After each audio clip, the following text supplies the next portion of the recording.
इतिहास के पन्नों में एक ऐसा साम्राज्य दर्ज है जिसका पैमाना शायद इंसानी सोच से भी परे है।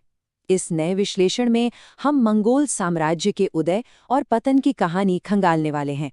कैसे एक बहुत ही छोटे, अनजान कबीले ने दुनिया के सबसे बड़े भू साम्राज्य की नींव रखी। चलिए इस शानदार और विस्मयकारी ऐतिहासिक यात्रा पर चलते हैं। तो इस चर्चा के मुख्य बिंदु कुछ इस प्रकार हैं। पहला, दुनिया का सबसे बड़ा साम्राज्य। दूसरा, चंगेज खान का नेतृत्व। तीसरा, उनकी खूंखार घुड़सवार सेना और रणनीतियां। चौथा, उनका अभूतपूर्व विस्तार। और अंत में इतने विशाल साम्राज्य का पतन।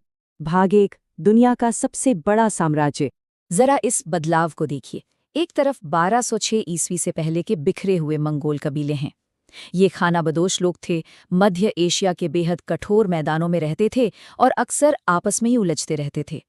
अब दूसरी तरफ देखिए, कुछ ही दशकों के अंदर यही बिखरे हुए कबीले एकजुट हुए और इतिहास के सबसे विशाल स्थलीय साम्राज्य में बदल गए।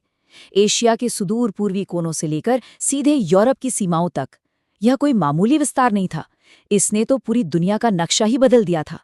भाग 2, चंगेज खां का नेतृत्व। ये असाधारण कहानी आखिर शुरू कैसे हुई? चंगेज खान, जिनका असली नाम तेमुजिन था, उनका पहला बड़ा कदम था पीढ़ियों से आपस में लड़ रहे इन कबीलों को एक साथ लाना। दूसरा और सबसे बड़ा गेम चेंजर था उन्हें सिर्फ एक भीड़ से निकालकर एक अजेय सेना में बदलना। उन्होंने एक बिल्कुल नया नेतृत्व मॉडल दुनिया के सामने रखा। कबीलाई वफादारी और खून के रिश्तों को किनारे कर दिया गया और सिर्फ योग्यता और कौशल को पैमाना बनाया गया। इस मेरिटोक्रेसी ने पूरी बाजी ही पलट दी। महान नेतृत्व की पहचान ये होती है कि वो पीढ़ियों तक चले।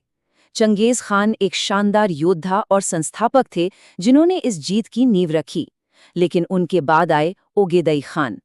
ओगेदई ने अपनी अलग शैली अपनाई, जहां सैन्य विस्तार तो जारी रहा, लेकिन साम्राज्य के प्रशासनिक ढांचे और कूटनीति पर भी काफी जोर दिया गया। और फिर कुबलाई खान ने चीन में युआन वंश की स्थापना की। इससे ये साबित हो गया कि मंगोल सिर्फ लड़ने वाले योद्धा नहीं थे, बल्कि ऐसे कुशल प्रशासक भी थे जो स्थानीय संस्कृति में घुलना मिलना बखूबी जानते थे। भाग 3, घुड़सवार सेना और सैन्य रणनीति।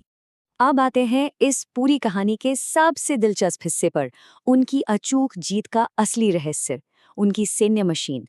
एक तरफ थी उनकी बेहद तेज घुड़सवार सेना। ये लोग एक खास तरह के कंपाउंड बो यानी रिकर्व धनुष का इस्तेमाल करते थे, जिससे दुश्मन दूर से ही पस्त हो जाता था। इनकी रणनीतियां भी गजब थीं, जैसे झूठे पीछे हटने की रणनीति, जहां वो हारने का नाटक करते और दुश्मन आसानी से उनके जाल में फंस जाता। और दूसरी तरफ था उनका लोहे जैसा सख्त अनुशासन।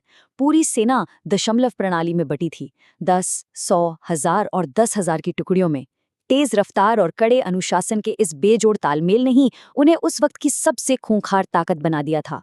लेकिन सिर्फ सेना से साम्राज्य नहीं चलते, उनका प्रशासन भी उतना ही कमाल का था। उन्होंने याम प्रणाली शुरू की। ये उस जमाने की एक सुपरफास्ट डाक व्यवस्था थी। घोड़े की पीठ पर संदेश साम्राज्य के एक कोने से दूसरे कोने तक पलक झपकते पहुंचते थे। विजित क्षेत्रों में उन्होंने धार्मिक सहिष्णुता को बढ़ावा दिया। और सबसे बड़ा आर्थिक मास्टर स्ट्रोक था सिल्क रोड को सुरक्षित करना। इससे व्यापार तो बढ़ा ही, साथ ही दुनिया भर में सांस्कृतिक आदान प्रदान के रास्ते भी पूरी तरह खुल गए। भाग 4, अभूतपूर्व विस्तार। चलिए देखते हैं कि ये सब कितनी तेजी से हुआ। ये विस्तार सच में किसी तूफान की तरह था। 1206 में शुरुआत हुई और 13वीं शताब्दी के आते आते उन्होंने उत्तरी चीन पर कब्जा कर लिया और ख्वारिज्म साम्राज्य को तो जैसे धूल चटा दी। मध्य 13वीं शताब्दी तक ये सेना रुकने का नाम ही नहीं ले रही थी। रूस और पूर्वी यूरोप के बड़े हिस्से उनके कदमों में थे।